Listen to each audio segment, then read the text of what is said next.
Hello guys, welcome to Cindy's online tutorials. On today's episode we'll be discussing on shearing forces and bending moments.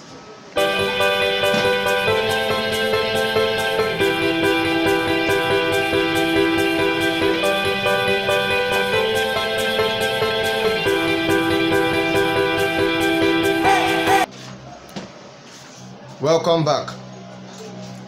Now on today's episode we'll be discussing on shearing forces and bending moments as was stated before. And we'll also be discussing on forces, on the types of forces we have, and we'll also diagrammatize the forces to know how they work and where they work. So now there are four basic internal forces which are resistant to the formation of external forces. These internal forces are: the first one, we have the normal force. We have the normal forces. We have the shear forces. We also have the bending moment. And we have the torsional moment. We have the torsional moment.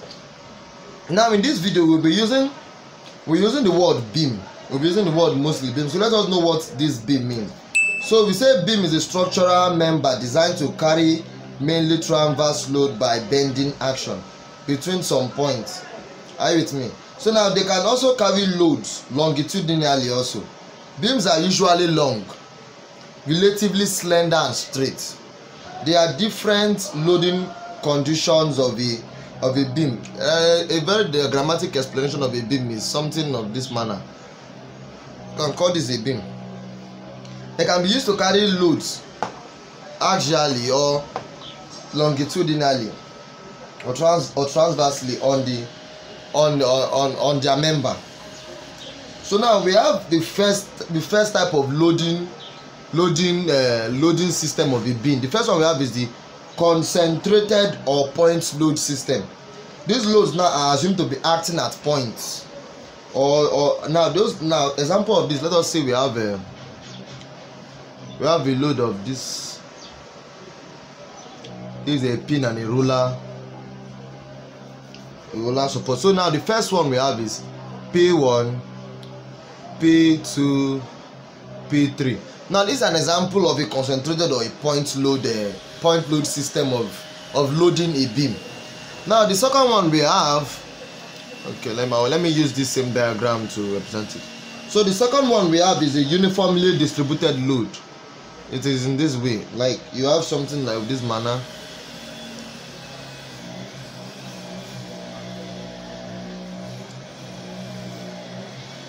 You see that some parts are uniformly distributed, some parts are actually they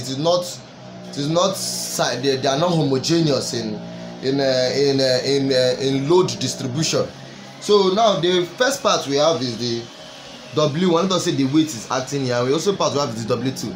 This W1, the weight is evenly distributed in that case, and this side the weight is also evenly distributed in W2.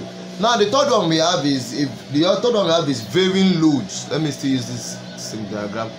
Third one we have is what? The varying load. Let us assume we have something of this manner.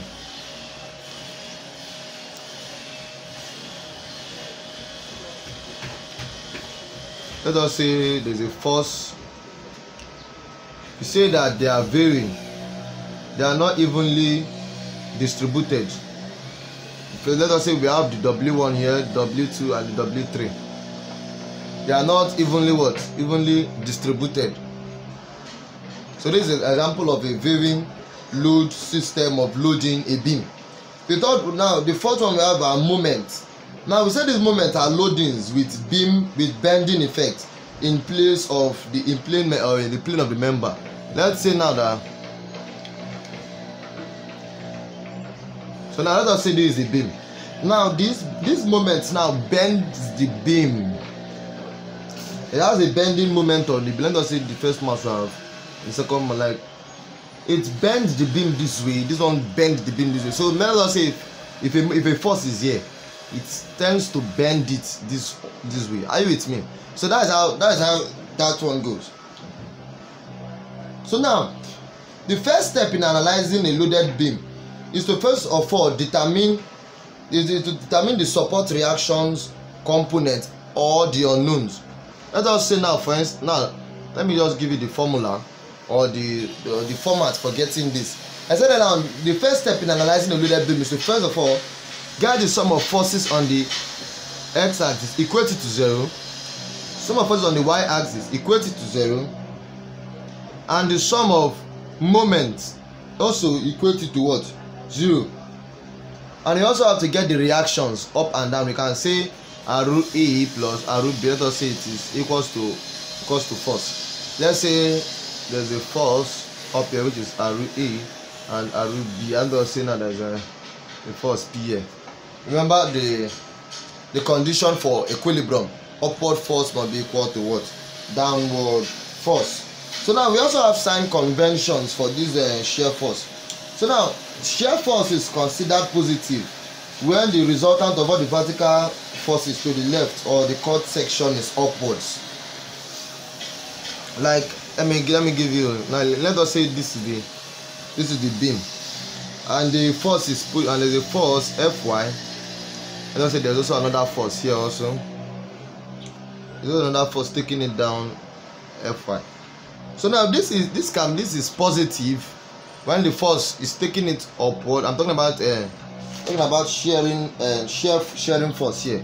So it is positive, and it is positive when the force is taking it up and also taking it down from the left. From the what? From the left. So this one nice positive. So now it is also negative. Is this one negative when it is what? From the right. So now the force is taking it upward from the right and also downward from the left. So this is a negative convention. So we also have a bending moment. There's also, this one is for shearing forces. We also have for bending what? Moment. Now this bending moment is considered positive when the moment of a force about the cut section tends to bend the portion of the beam consigned concave upwards. This is what I mean by that. So if you have,